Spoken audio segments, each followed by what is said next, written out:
Good morning बच्चे। Principal value, जैसा कि हम लोग कल के क्लास में डिस्कस किए थे कि सर प्रिंसिपल वैल्यू क्या होता है, कि साइन इनवर्स माइनस हाफ रे, साइन इनवर्स हाफ रे। तो हम लोग ने डिस्कस किया था प्रिंसिपल वैल्यू उसको कहते हैं जो रेंज के अंदर आ जाए। तो आज फिर से इसी टॉपिक को आगे बढ़ाते हुए, जैसे find the principal value of sine inverse minus root three, तो let sine inverse minus root three by two equal to theta.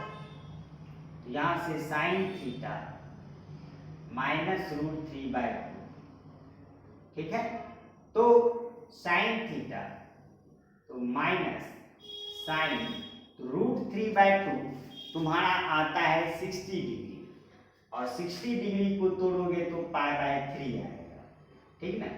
तो अब रेंज में लाना है तो एक चीज याद रखना, यदि तुम्हारा साइन माइनस थीटा होता है, ये माइनस साइन थीटा होता है, ये फॉर्मूला होता है ट्रिगोनोमेट्री। यदि साइन के अंदर एंगल में माइनस हो तो वो माइनस बाहर हो जाता है, माइनस साइन थीटा होता है, ठीक ना।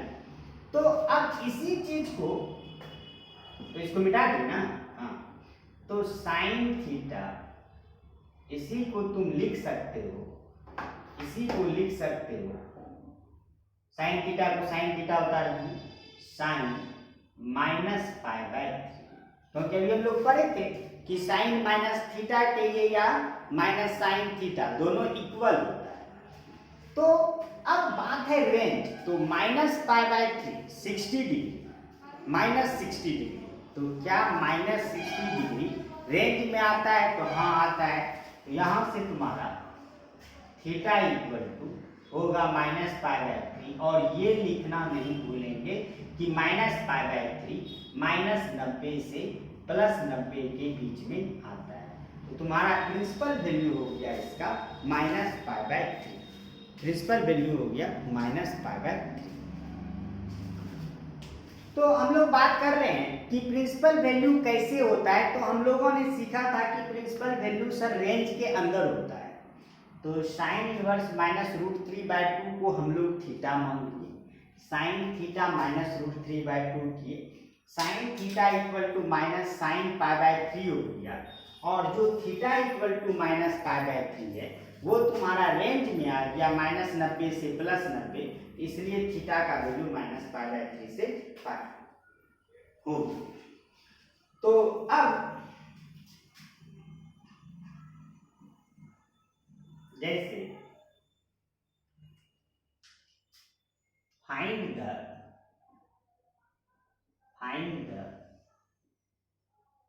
Principal value of cos inverse minus half. अब कॉस इनवर्स माइनस हाफ का प्रिंसिपल वैल्यू निकालना है। तो कॉस इनवर्स माइनस हाफ का प्रिंसिपल वैल्यू निकालना है, तो इसी को लिख देते हैं, let cos inverse minus half equal to theta. तो माइनस हाफ उधर जाएगा तो हो जाएगा कॉस थीटा, तो कॉस थीटा होगा माइनस हाफ। तो अब कॉस में माइनस हाफ आया, तो हम बोल रहे हैं तुम ये कॉस थीटा लिखो, माइनस को उतार दो अभी, तो हाफ कब होता है? 60 डिग्री पाई बाय 3। और यहां पे फिर एक ट्रिगो का फॉर्मूला होगा कि कॉस माइनस थीटा वो कॉस थीटा होता है। कॉस माइनस थीटा क्या होता है? मतलब यदि कॉस के एंगल में निगेटिव साइन हो तो वो बचा लेता है, मतलब पॉजिटिव बना देता है। तो इसको तो तुम अंदर नहीं कर सकते हो, ये अंदर माइनस नहीं जाएगा पहली बात, तो ये काम खत्म हुआ। तो अब सर माइनस कॉस थीटा कब होता है? तो एक और formula, cos 180 minus theta equal to minus cos theta होता है। साइड में ये फॉर्मूला जो लिख रहे हैं इसको भी आप लोग नोट कीजिएगा कि कॉस 180 माइनस थीटा क्या होता है? Minus cos theta. तो ये कॉस थीटा, कॉस, ये हम लोग पाई घटा पाई बाय 3 लिख सकते हैं, क्योंकि पाई का मतलब 180 माइनस थीटा हो जाएगा। और कॉस थीटा, कॉस इसको सॉल्व करेंगे, 3 पाई घटा पाई 2 पाई बाय 3, तो यहाँ से थीटा हो गया 2 पाई बाय 3। अब देखो रेंज चेक करना है कि 2 पाई बाय 3 सही में आया कि नहीं रेंज।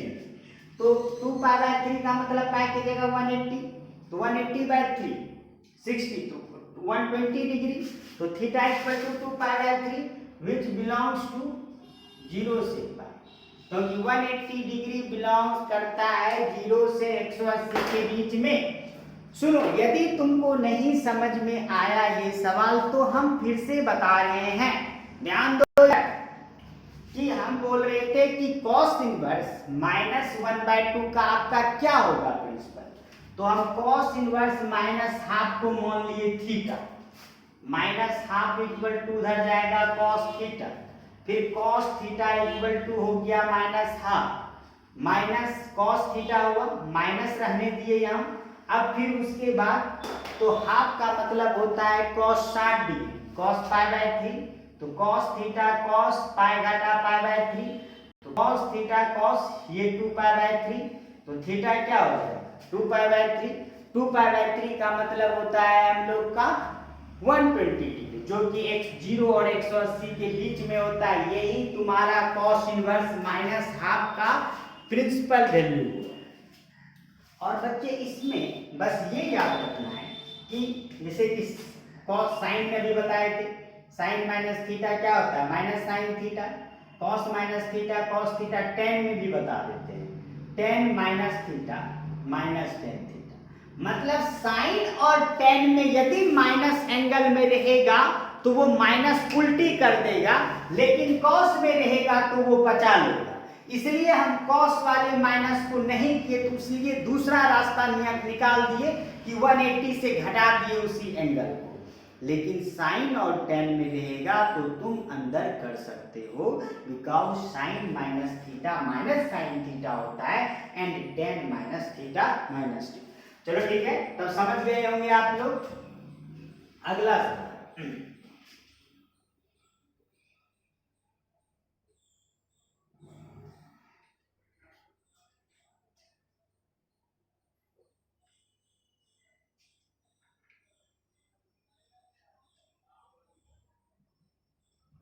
अब देखो sec inverse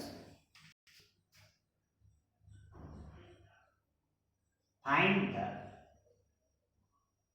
principal value of, find sec inverse minus, पहले तुम लोग बनाओ कि सेक इनवर्स, कॉपी कलम पे बैठो और इसको बनाओ, सेक इनवर्स -2 का प्रिंसिपल वैल्यू क्या होगा।